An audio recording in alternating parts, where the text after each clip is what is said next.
Hello, my loves, and welcome back to the Kim Circle podcast, a sanctuary of truth, transformation, and soul-centered living. I am your host, Jessa Francis, a trauma-informed yogi, shadow work coach, memoir writing guide, and an alcohol-free beverage consultant. Today, I'm starting something new. I have been writing on my Substack at jessafrancis.substack.com. And for a while now, I have wanted to bring some of that content here to the podcast, but in a deeper and more intimate way.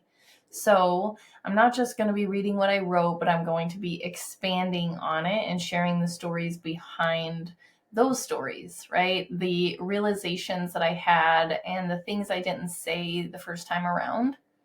So the first one is called Alcohol-Free Doesn't Always Mean Healthy. I wrote it back in November of 2023, and honestly, it's even more relevant now. If you've been here with me on the podcast, you'll know that I have been kind of diving back into my intoxicated world and sharing some insights, and I thought we should just keep going there because the alcohol-free beverage industry has exploded, and the conversation is about so much more than what we're just drinking, right? So let's dive in. Get cozy, grab a clean label beverage if you have one, or better yet, some water, right? Let's dive in. This is the Kim Circle. This story actually starts with my son. So when he was diagnosed with ADHD as a, young boy, and me as a very young mother, everything changed for me as a mother. I threw myself into research, right? I wanted to know everything I could so that I could help him. I wanted so badly to be a good mom, right? I wanted to help him and myself handle it all in the best way possible. So I was reading books and doing my research, and what I discovered was that diet really mattered, right? Matters so much. And he, more than anyone, needed a high protein, whole food, complex carbohydrate, omega-3 fatty acid, really beautiful, healthy diet, right? I learned that processed foods were even worse for kids with ADHD, not only messing with hormones, but with their ability to focus. And I found that many food additives were particularly harmful for him. So this was a huge eye-opener for me. And so I became that person, right? I became that person, the one turning around boxes, cans, bottles in the grocery store to read nutrition labels before putting them in my cart, right? Because it wasn't just me anymore, it was my son.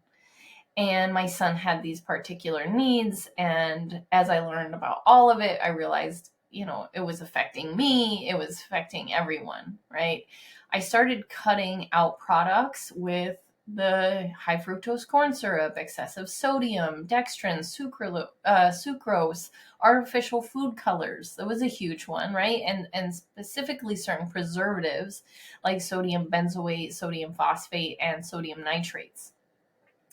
I was shocked, absolutely shocked at how many products had not just one, but several of those ingredients in them. I mean, this is almost 20 years ago. That's really hard to say, but my son is 18, going on 19. And even like it's gotten worse and worse since then.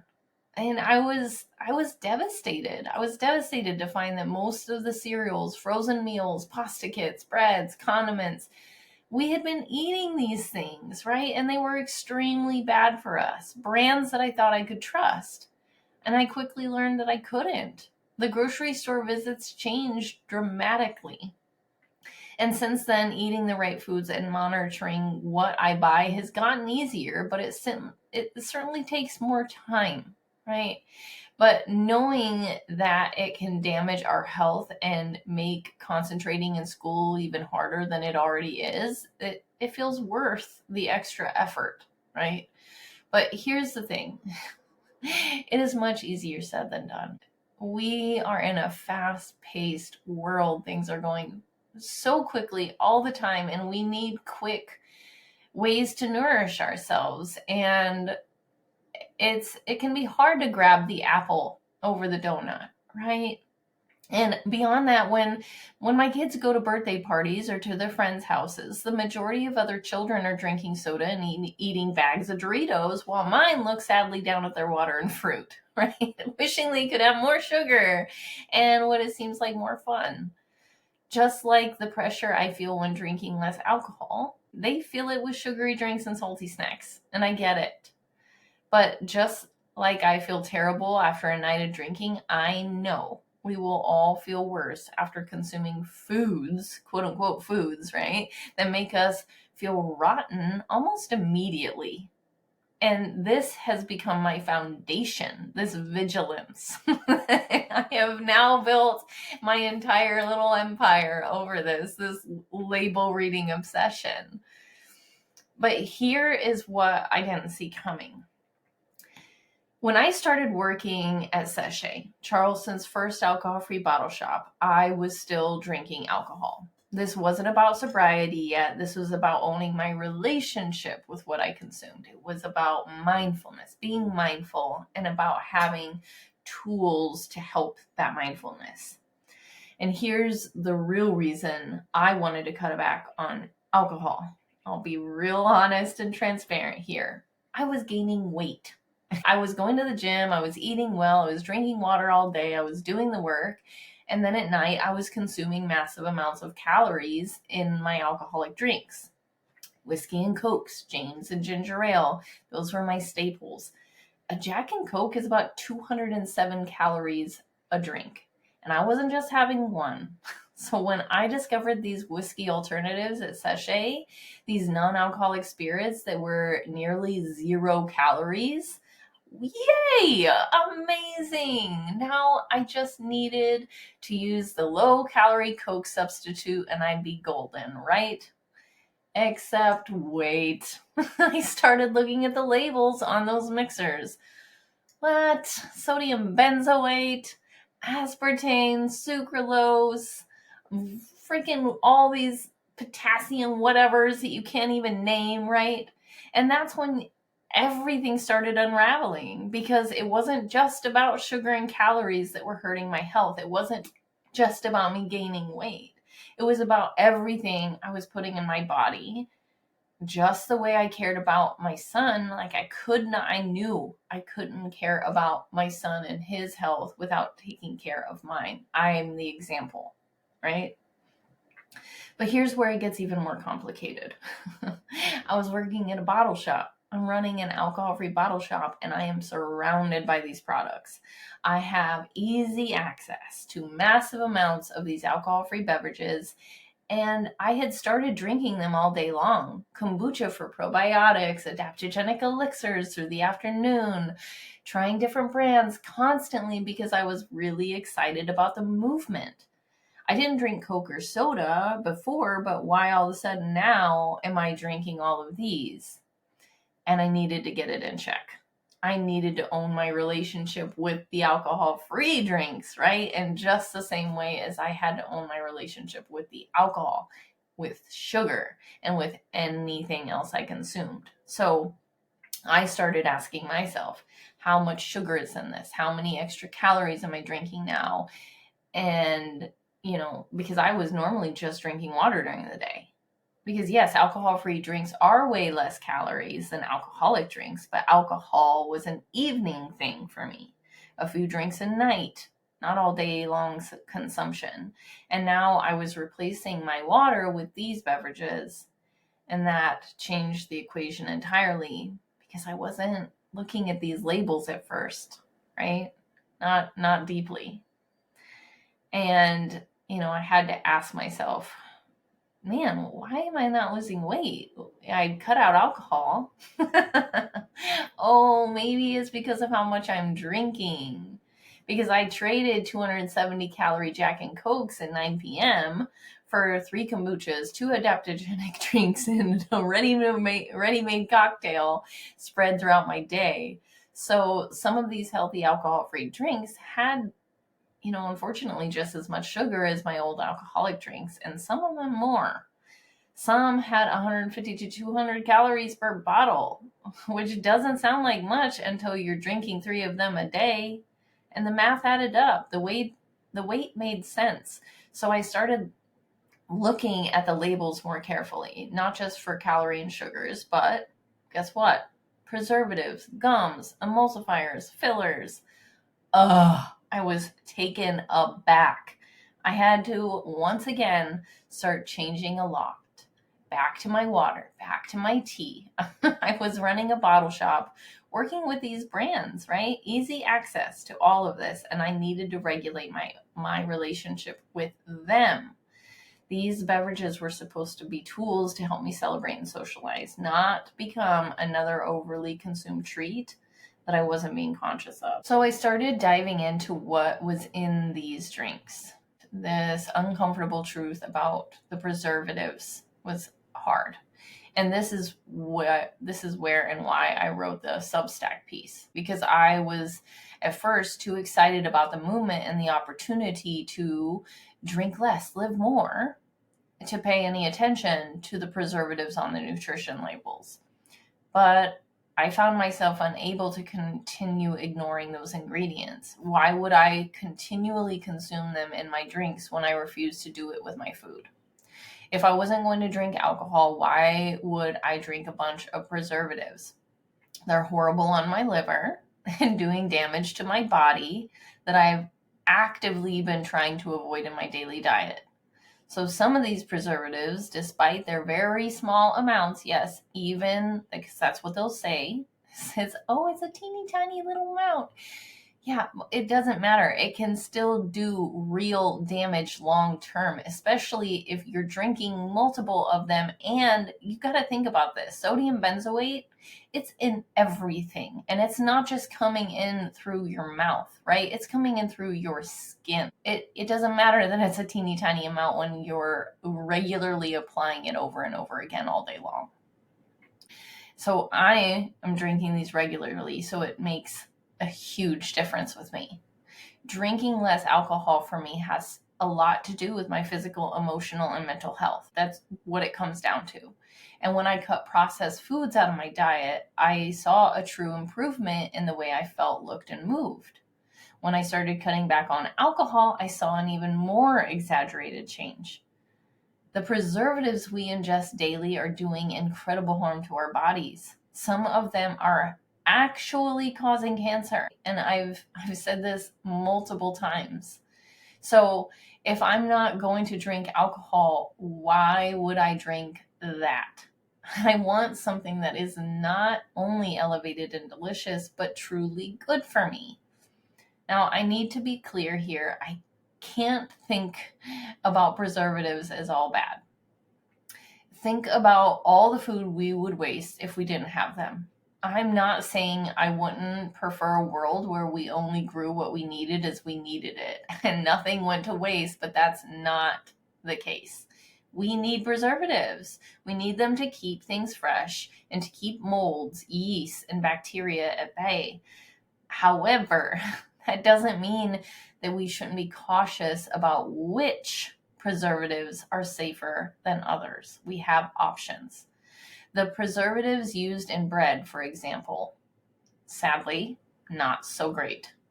Potassium bromate is banned in several countries outside the US, but is still used regularly in many American products. If you're a wellness conscious consumer like me, you're taking the extra time that is needed to make sure that what you consume is nourishing and safe.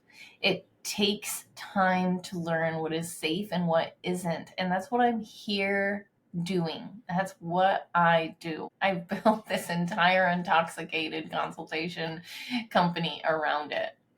You would think that labels like BHA free or GMO free wouldn't be necessary, that those ingredients just would simply be banned outright, but that's not the case.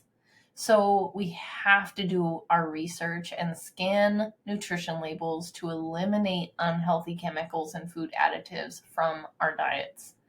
Many ingredients in processed foods have been associated with major health problems, increased risk of cancer, hormone disruption, developmental harm in children. There are loopholes being used to allow these harmful ingredients, with the FDA classifying them as this generally recognized as safe, the GRAS, because of portion control. We don't have portion control. Because here's the thing about portion control, right? What if you're drinking 3 kombuchas a day? What if you're having an adaptogenic elixir with lunch, a functional soda in the afternoon, and a ready-made mocktail at dinner, right? Portion control goes out the window when you're consuming these beverages all day long, like I was. And in the alcohol-free beverage space, within a community of businesses and people focused on mindfulness, healthier living, you might think it would be safe and easy to avoid some of the harmful ingredients we find in processed foods. Sadly, that just isn't the case. I want to educate you here. So let me break down 3 of the most commonly used preservatives and additives in non-alcoholic spirits. 1, potassium sorbate. You'll see this a lot. This is used to preserve everything from food to drinks to skincare products, right? It suppresses the formation of molds and yeasts. Good news, potassium sorbate breaks down and doesn't accumulate in the body. It's water soluble. It turns into water and carbon dioxide. Easy. The concerning news is in vitro studies have suggested it can be toxic to DNA and have a negative effect on immunity if not monitored well. And who's monitoring? You are, right? I am. We are. So, once again, moderation, paying attention. How much of this are you consuming? All right. The next one is the one that I have ranted and raved about for years. So, sodium benzoate. Much like potassium sorbate, this is another popular additive used commonly in sodas, packaged foods, personal care products, right, to prolong shelf life. And many are going to argue that this ingredient is harmless when used properly, but there's been more and more argument against it as it has been linked to cancer and other health problems. So for the most part, sodium benzoate, once again, seems typically safe. The concern comes when it is mixed with absorbic acid or citric acid. And that sounds like, okay, that's vitamin C. But guess what? When these 2 ingredients combine, they create benzene. And benzene these are chemicals. Okay? And when they combine, this is a carcinogen. A carcinogen. If you don't know what that is, it causes cancer. And if you notice, many products use sodium benzoate. So, and when they're using sodium benzoate, you will see in the label, they are also using citric acid, sodium benzoate and citric acid in the same product. And even if it doesn't have it in there, guess what? If you're making a drink with this, I bet you're using a little dash of lemon or lime, right? So although the low levels found in beverages are deemed generally generally recognized as safe by the FDA, consider just how much you're drinking of those products and how much you're rubbing on your skin, how much you're using it on your scalp, right? How much you're eating, how much you're squirting it on your food with that condiment, right? So studies have also found that sodium benzoate is linked to increased risk of health concerns for people like my son and for myself. I definitely have ADHD, but for anyone dealing with ADHD or obesity, or here's a big one, this is all of us, inflammation problems. ADHD, my son, the reason I started reading labels in the first place. Full circle. All right, so let's look at another one, and this one you will see a lot as well, xanthan gum. This one is used commonly as a thickening agent. So many alcohol alternatives are concerned with that mouthfeel, working to recreate the same sensation you get when you're drinking traditional spirits. It's not just taste, it's the way it feels. So xanthan gum is created when sugar is fermented with a bacteria. So it's a soluble fiber that your body cannot break down or digest. This has led to some digestion issues, obviously. Like if your body can't break it down, we're going to have some issue. And if you're already dealing with inflammation, that's when things like this become a problem, right? The irony is we're trying to create a mouthfeel, trying to mimic alcohol, and in doing so, we're adding ingredients our bodies can't even digest. We can acknowledge that without preservatives, even more goods would spoil and end up as waste. But we must also consider the risks that are associated with them. And there are other healthier preservatives. I'm not going to get into all of that today. There are healthier preservatives. There's all kinds of different things we can do, right? Pasteurize and ferment and all of the other great stuff. So I just wanted to give you some extra information about 3, but you can go to my Substack and find more information. Definitely subscribe there. And like I said, I'm here bringing this information to the podcast. And yeah, those are 3 that I wanted to talk about today. So let's cheer us all up, right? Because there are brands doing it right, and I want to dive in, and you will hear me talk about these brands over and over and over again, because this is the good stuff. It is available, right? So this is where my piece shifts from that problem to a solution, because there are brands out there refusing to take shortcuts, brands that care as much as you and I do. I highlighted 10 of them in my Substack piece, but I'll just share a few of my favorites here. So number 1, every time, Ross's Photo Restorative Spirits. My friend Connor Godfrey created these to help you press pause and embrace the present moment with all of your senses engaged.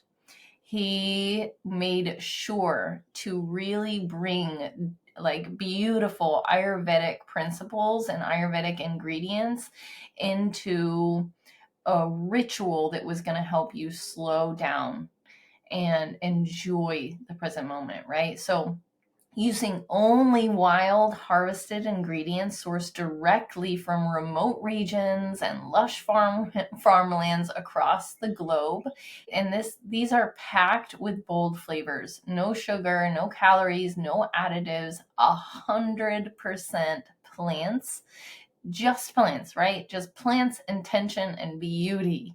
There are 3 flavors: the black ginger, ruby artemisia, and rose bergamot. Beyond this, my friends, this is the only alcohol-free beverage brand that has been proven, scientifically, clinically proven, to add years to your life. This is longevity in a bottle, right? This is something you can drink every day and feel good about it. So the next one, the New York Times has called these guys the best non-alcoholic drinks for years now. Curious Elixirs. We have beautiful 10 different flavors filled with herbs, adaptogens, all organic ingredients, immunity boosting, 0 refined sugar or preservatives. each has been crafted by world-class bartenders, herbalists, food scientists. These guys go above and beyond to bring you a well-crafted, flavor-forward, delicious moment in a bottle. So these are ready to pour. That's what one of the best things about Curious Elixirs is. You have everything that you're looking for. You've got something that is smoky, you have something that is floral, something a little sweet and juicy, something bitter, right? You have earthy, all of the different flavors that you could want in all these different drinks, and they come out with a new one every year. I cannot wait until we find out what number 11 is going to be, or whatever they say it is, because this last year we went to 0, so we have 0 through 9 now. I can't wait to see what comes next, but this stuff is amazing and something you can really feel good about. And then for better for worse. So my friend Shelly, she won Best Ethical Brand for her For Better for Worse, and they got this specifically for avoiding lab-derived ingredients and being eco-conscious. This is a brand you can feel good about, right? All of these are brands that you can feel good about drinking. And obviously, For Better for Worse, has a really cute story about her and her husband and their marriage, and obviously bitter forward flavors. She uses only the highest grade organic ingredients, monitors even the type of monk fruit that they use, because they do use monk fruit. They use only the organic fruit versus the extracted monk fruit that you see a lot of times. Like usually when you see monk fruit, it's an extract, right? You'll see monk fruit extract, and that is mixed with erythritol. So these are fermented for shelf stability instead of using chemical preservatives. Love For Better for Worse, especially if you love, like I said, love those bitter flavors. And then another one for all my bitter lovers, All the Bitter. All the Bitter are apple cider vinegar based functional bitters that I carry around with me everywhere, by the way, in my bag. They are my alcohol-free emergency, right? These guys are organic and wild foraged with raw botanicals. This beautiful family-owned business. All of these are family-owned businesses, by the way. I specifically love All the Bitter because every box I get comes with a little tiny dinosaur. I love these guys. They're so cute. And so these are free from all of your major allergens, a few dashes in sparkling water, and I am set, right? I'll go, and instead of needing to spend money on a cocktail, like I will just say, hey, can I have a sparkling water with lime? Dash, dash, dash, bam, done, right? Amazing, amazing stuff. They have so many new flavors coming out. They've got lavender with ashwagandha. They've got New Orleans with Shashandra berry, and so much more, by the way. Dandelion root, milk thistle. This stuff is amazing. Okay, can't rave enough about all of these brands. Just bring such a big smile to my face because it's real, man. People care. Okay, and so speaking of caring, my last brand that I want to share is Cirilla Sparkling Teas. Now, you may not think of this as an alcohol-free obviously it's alcohol-free, but you may not think of this as an alternative to drinking alcohol, but I love this one as like an alternative to beer or seltzer. So my beautiful friend, Sarah Stender Delaney, this is her brand. And she is sourcing tea leaves from Rwanda, where she has started her nonprofit, the African Healing Exchange. And it assists, get this, genocide survivors with trauma healing. Yeah, you heard it right. Like, talk about going above and beyond. These drinks are 100% plant-based, organic, and they have regenerative ingredients. So minimally processed. These are just, they're delicious. They're truly nutritious. They are clean, clean, clean, clean, clean, and something you can drink and feel peace, right? So these brands, and like I said, I have others listed in the piece, but they are all sharing one thing in common. They refuse to compromise on ingredients. That is what I'm doing in Untoxicated.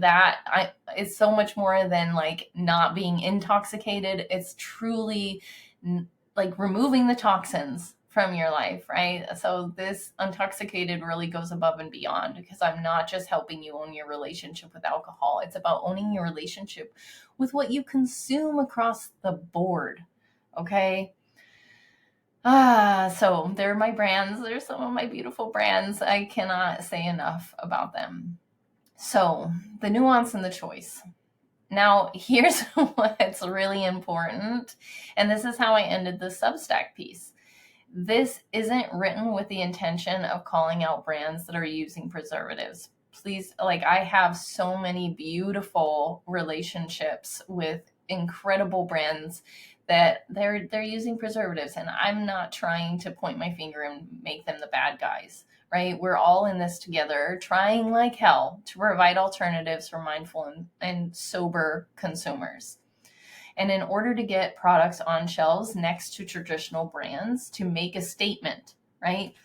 And to change the way our culture looks at drinking, brands need to be shelf stable. And in order to be shelf stable, sometimes that means preservatives. And if we want mouthfeel, right, when creating 1-for-1 replacements to tequila or gin, sometimes that requires specific ingredients. I'm not here to demonize or point fingers. I understand the compromises. I understand the business realities. I'm not judging the brands. I'm educating the consumer. This is where moderation and mindfulness come in. I'm not perfect, and I will probably never be able to avoid every potentially harmful ingredient out there, right? I can be moderate. We have one body, one heart, one mind. It's our responsibility to take care of it. It's up to us to manage how often we exercise, how often we're eating that sugary thing, whatever else we choose to consume, and looking and being conscious about it, right? And I did this whole conscious consumer series that it finishes this week, by the way. Go over and get in on my conscious consumer series. It's really beautiful, but I will bring it over here too. But it's up to us to manage our habits. Learning how to do that well, that takes time and education. So don't beat yourself up for doing the thing, right? We need to learn and grow. When it comes down to it, it's your choice. My recommendation is simply to be considerate and respectful to your body. Honor yourself with your daily choices. Love yourself. This is self-care. And it's extremely hard to completely avoid everything bad for you. It is. So however, we can be mindful and monitor the amounts we ingest. Moderation is key. So here's what I realized since writing this piece. This isn't about ingredients, right? Necessarily, it's about pattern versus substance. I hadn't addressed my relationship with drinking. I had just changed what I was drinking. I hadn't examined why I was reaching for beverages instead of water. I had just found healthier beverages to reach for. The pattern was the same, right? Using external consumption to regulate my internal state. Using liquid to cope, to celebrate, to mark traditions in my day, to give myself treats. Are you using these beverages to support your nervous system regulation or to avoid doing nervous system work? Are you choosing adaptogens to help manage stress more effectively or to bypass dealing with the source of that stress? Are you reaching for these drinks because they genuinely enhance your experience? or because you still believe you need something external to feel okay. This is where the Kim Circle and Untoxicated merge. The Kim Circle is where we do the inner work, shadow work, nervous system healing, embodiment practices that help you truly inhabit your body and your life. And this is coming from my life, my story, that I do this, right? And through my work with Untoxicated, I help businesses offer clean label options that support people in making conscious choices, right? We need both. You can't skip the inner work and just buy better beverages. And you can't do all the inner work, but keep poisoning your body. True transformation requires both. This is the shadow side of the alcohol-free movement we don't talk about enough. We're so relieved to have alternatives, so grateful for options, so excited about the community and mission. And all of that is valid and beautiful and important. But if we're not also examining our relationship with consumption itself, not just alcohol, but beverages in general, we're missing the deeper work. If we're trading one form of liquid dependence for another we haven't actually transformed, we've just rebranded. And I say this with so much love and zero judgment because I have lived it. I am living it. I am still navigating this. There are days I drink too much alcohol-free beverages, days I need to check myself and get back to water, days I have to ask, am I actually thirsty or am I seeking something else? This is the work. This is conscious consumption, not just reading labels, though that matters, not just choosing organic, though that matters too, but understanding why I'm reaching for the bottle in the first place. If this conversation is resonating with you, if you're ready to explore not just what you consume, but why, and to do the deeper work of healing your relationship with substances, stress, and self, I'd love to support you. The Kim Circle membership is where we do this integration work together. We move from awareness into embodiment through shadow work, nervous system healing, and practices to help you truly inhabit your body and your life. This is where you learn to make choices from alignment rather than avoidance. And if you're a business owner, a bar, a restaurant, a wellness center, or an event space, ready to offer clean label, elevated alcohol-free beverage programs, I work with businesses through Untoxicated as an alcohol-free functional beverage consultant and that creative director. You can find everything at thekimcircle.com. And if you want to read the full original piece with all the brand details, go to jessafrancis.substack.com. Thank you for being here for this very first episode where I'm bringing my Substack content to life on the podcast. Please, if there's a specific piece that you would like me to dive into, send me a DM on my Instagram at thekimcircle or untoxicated.world. Before we close, I want to offer you something. Right now, wherever you are, place one hand on your belly, your gut, the seat of your intuition, your second brain. Take a deep breath all the way down. And as you breathe, ask yourself, what does my body actually need right now? Not what you've been conditioned to reach for, not what the marketing tells you. What do you need? Your body knows, your gut knows. The work is learning to listen. Remember, you can't just think your way into a new life. You have to live into it. And that means honoring this one precious body with every choice you make, including what you drink. Until next time, keep dropping in and rising together. This is the Kim Circle podcast, and I'll see you in Sanctuary.